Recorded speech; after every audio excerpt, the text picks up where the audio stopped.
welcome back to session 2 of Esther. We're glad you're with us.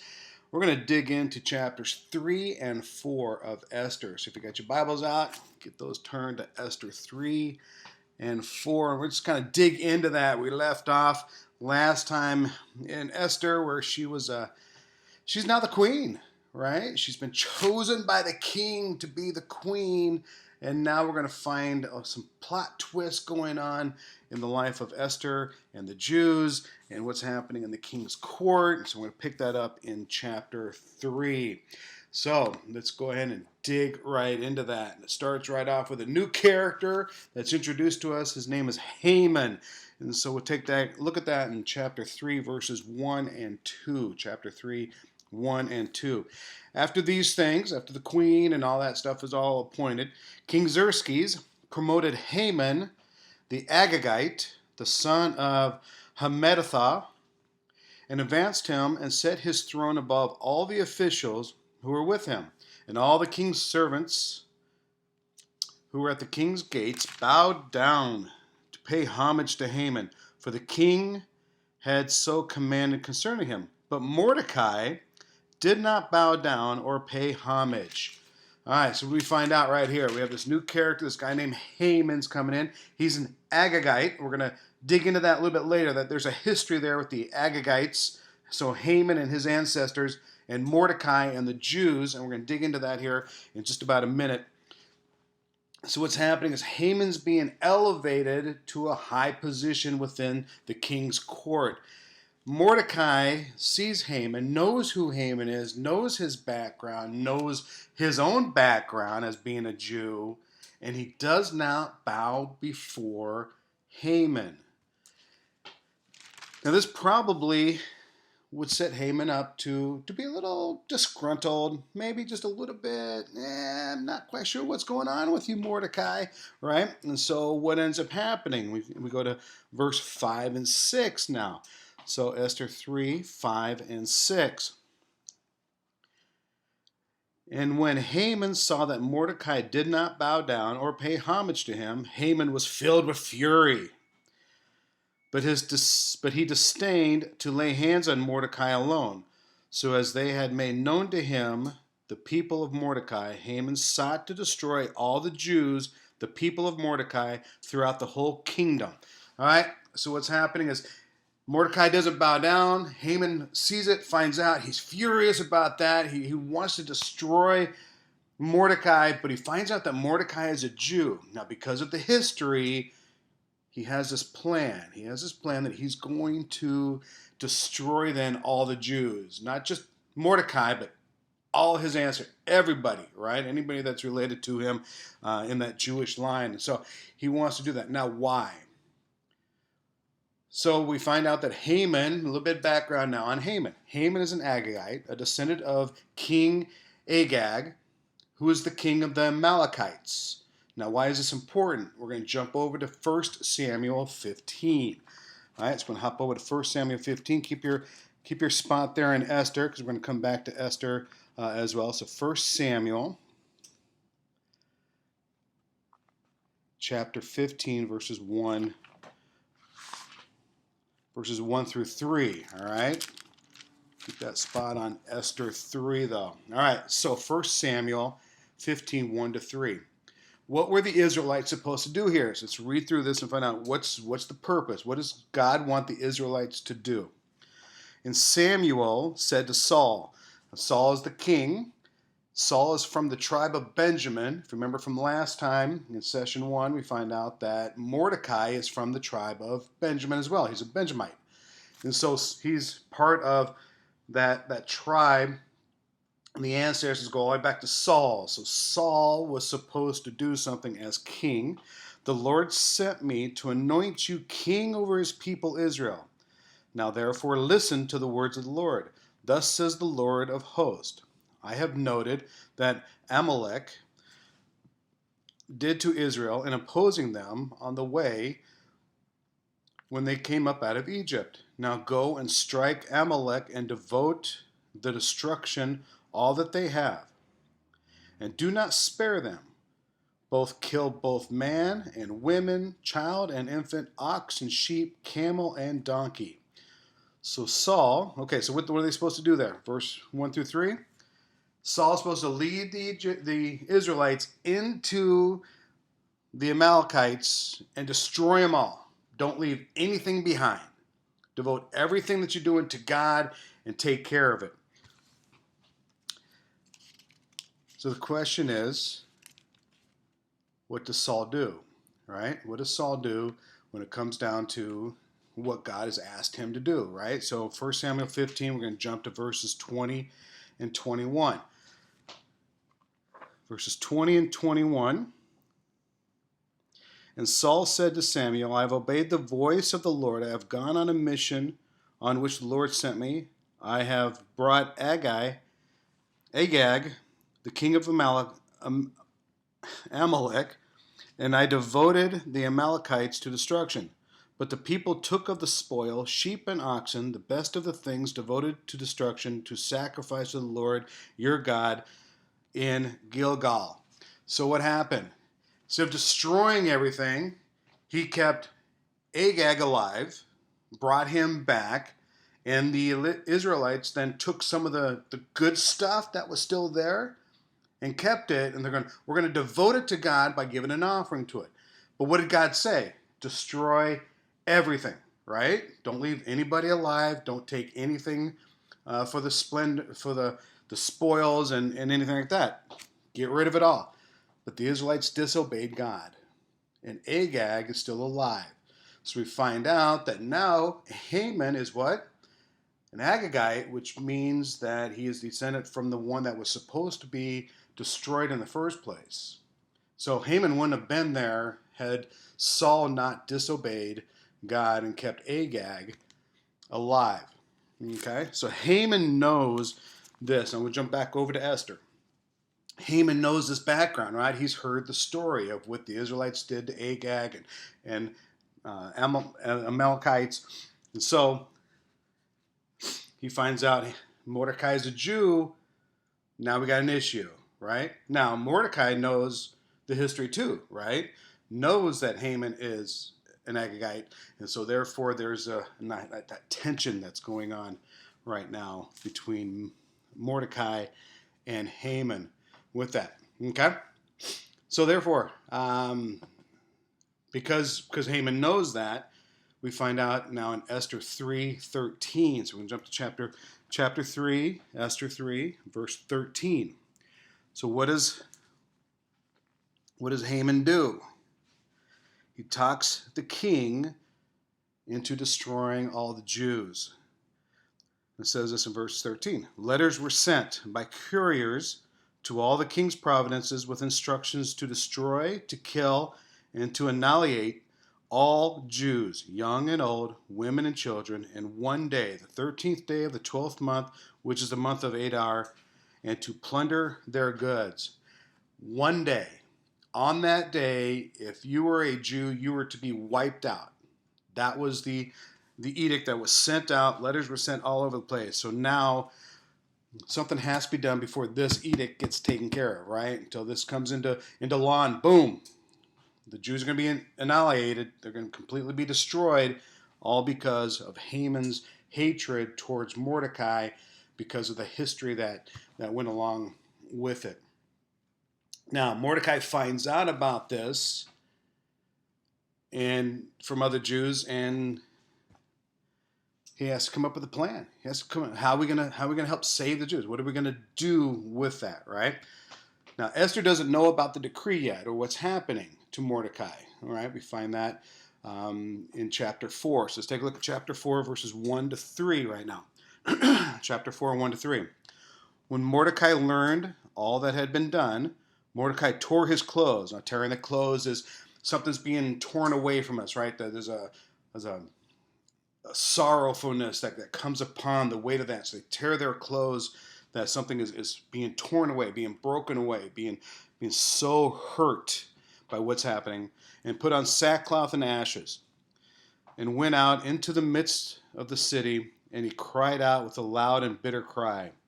He went up to the entrance of the king's gate, for no one was allowed to enter the king's gate clothed in sackcloth. And in every province, wherever the king's commanded decrees reached, there was great mourning among the Jews, and fasting and weeping and lamenting, and many of them lay in sackcloth and ashes, because they know destruction is coming. Right? They're in that time of mourning, of knowing the future just does not look good at all. So we find that's going on with that. But Esther doesn't know what's happening. So in verse 4, we pick up in verse 4 and 5. When Esther's young women and her eunuchs came and told her the queen was deeply distressed, she sent garments to clothe Mordecai so that he might take off his sackcloth. But he would not accept them. All right, so we find out that Mordecai is mourning. Esther finds out what's going, sends him out some clothes because she knows the sackcloth is sending a message, and he's going to be judged based on that message that's being sent out. In verse 5, then Esther called to Hathach, one of the king's eunuchs, who had been appointed to attend her, and ordered him to go to Mordecai and learn what this was and why it was. So she wanted to know what's all going on. Mordecai, what are you feeling? What are you thinking? What's all happening? And so we have Hathach going out to go talk to Mordecai so the queen can find out what's all going on. So what does Mordecai want Esther to do in verse 8? All right, I'm going to jump over to verse 8. They have this discussion. We find it in verse 8. Here, Mordecai also gave him a copy of the written decree issued in Susa for their destruction, and that he might show it to Esther and explain it to her and command her to go to the king and beg his favor and plead with him on behalf of her people. So what does Mordecai want Esther to do? He wants her to go into the king to say, hey, we need to do something about this decree, this edict that's going out. It's not good. We need to stop it. And so Mordecai is pleading with Esther through Hathach to go in there and get it taken care of. We need to stop this from happening, right? This is not easy. It's not going to be easy for Esther to go in and go talk to the king. And this is the reason why. Let's go jump down to verses 9 through 11. 9 through 11. Esther 4, 9 through 11. And Hathach went and told Esther what Mordecai had said. Then Esther spoke to Hathach and commanded him to go to Mordecai and say, all the king's servants and the people of the king's province know that if any man or woman goes to the king inside the inner court without being called, there is but one law, to be put to death, except the one to whom the king holds out the golden scepter, so that he may live. But as for me, I have not been called to come into the king for 30 days. So why is it difficult? You can't just walk into the king. Hey, king, how you doing? I just want to talk with you. You can't do that. The king has to summon you. If you're not summoned and you walk in, the king can put you to death immediately, unless he puts down the golden scepter and blesses you and says you may come. So it's difficult. Esther's now in a position where if I walk into the king, I can die. If I walk in there, I might not be able to say what I need to say. I have a choice to make, right? And that's where Esther is coming from. In verses 12 to 14, though, we see there's 3 points that Mordecai is going to make to Esther about what she needs to do. All right? So we got Esther chapter 4, verses 12 to 14. And they told Mordecai that Esther had said. Then Mordecai said to them to reply to Esther, do not think to yourself that in the king's palace you will escape any more all the other Jews. Point number 1. Just because you're the queen and you're in the king's court doesn't mean that you will be saved because you are a Jew and the decree and the edict says all Jews. That's you, Esther. Esther, you are part of the annihilation. So don't think that you're going to be spared. That's the first point. Second one, if you keep silent at this time, relief and deliverance will rise from the Jews from another place, but you and your father's house will perish. Second point he makes, even if you don't do something, God is still going to deliver his people, but you and I will probably be dead before that happens. So don't think that if it doesn't happen, that God's still not going to bring restoration and deliverance from another source, because God loves his people, right? Everything God does is based on love towards his people.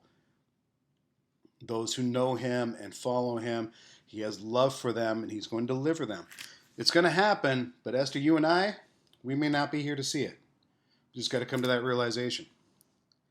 And the third thing, and then who knows whether you have not come to a kingdom for such a time as this. His third point to Esther, you are in a position right now to make a difference. Go do it. You're not there by chance, you're there by divine appointment. God has put you there, and you need to use your position to do what you need to do, and that is to go into the king. Risk it. Take the leap of faith. Take the step. You need to do it, Esther, because you're in that position right now. So Mordecai makes those 3 points to her, and then Esther comes back with a response. She has to think about this, pray about this, and her response back in verses 15 and 16. Then Esther told them to reply to Mordecai, "Go gather all the Jews to be found in Susa and hold a fast on my behalf, and do not eat or drink for 3 days, night or day. And I will have my young women also fast as you do." Point number 1, pray for me, fast for me. Let me be in your thoughts. Take me to God and place me before him, because I need the strength that God can only give in order to make this step and to step out in faith with this. Number 2, second thing she says, I will go to the king, though it is against the law, and if I perish, I perish. What she's saying is, it's not up to me, it's up to God. I'm going to lay my life into his hands, and we're going to go and see what happens. If I perish, fine be it. I've been faithful to God and his calling. And that's what he calls for all of us too, right? Here's some application for this, and then we're going to stop right there and pick up chapters 5 and 6 next time. And the dilemma is right there, right? I mean, you can just feel she's just wrenched with, I got to do this, but man, I'm scared to do this, but I know God is calling me to do this, and I need to do it. So don't you think about a few things that are happening in our world right now. So what's one injustice that is happening in our world that makes you mad, upset, or uncomfortable? And why? What's the injustice out there that you struggle with? Sex trafficking, drugs, pornography, whatever it might be. There's so many social justice things that are out there. The homeless. What's the thing that just kind of stirs in you, that gives you heartache, that just makes you mad, makes you want to do something? And why? Why is that stirring up in you that way? Now, what's one thing you can do in order to make sure that injustice never happens again? If you could do one thing right now, what could you do? Do some research, find some answers. What's that one thing you can do right now? And maybe if you're thinking the injustice is the homeless situation, maybe you can start making meals once a week or once a month or whatever it might be. Find out what's the need in that injustice and how can you meet that and do something. Now think about the things that are happening in your world, at work, in your families, with your friends, at your schools, wherever you might be. All right? What are 3 things that are happening within work, school, around your neighborhood that are hurting people, either physically, spiritually, or emotionally, that need to stop? And maybe it's there's a lot of back talk, talking behind people's backs, that's going on at work, and it just needs to stop. It's not good. Maybe there's things that are happening in your neighborhood where maybe someone's being picked on by other neighbors. That needs to stop, and we need to step up and do something. What are those things that are out there that need to stop, that are like really close, right where we're at? So what can you or a group of you can do in order to help stop those things? It doesn't have to be a big, huge social injustice, right? It could be the small things that are happening maybe there's conflict in your family that needs to stop, and maybe you need to step in and say, hey, I need to talk to these people. The fighting needs to stop, whatever it might be. What can you do, or a group of you do, to help stop those things that are happening around work, socially, at school, wherever you might be? What are some of the things and reasons why people might decide not to do anything? What stops us from stepping out, going, there's bad stuff happening, and am I okay with it? Am I comfortable with the bad stuff? Or am I going to step into it and make a difference and try to make a change? Esther had that choice, right? Am I going to open up those doors and step in? Or am I going to keep the door shut and just kind of ignore it? That's where Esther's at right now. She needs to make that step, and that's where we're at now as well. So I pray that we have the boldness to step into those things to help stop the social justices, to help stop the things that are going on that are causing pain within maybe our family or at work or school or wherever we might be. That we step into that with the boldness, knowing that God is with us. He's gonna guide us. He's gonna lead us, and He wants this place to be a better place. So that as we walk with Him, we walk faithfully according to His will. And that's our goal. May you be able to do that. And I pray that as we study through and look at Esther, we see that really resonates with where we're at too in our world. So may you be the ones who step in, right? Step in and let's make a change and make a difference. Take care, guys. We'll see you next time as we look through Esther chapter 5 and 6. May you guys be blessed, and may God always watch over you and lead you. Take care. We'll see you next time.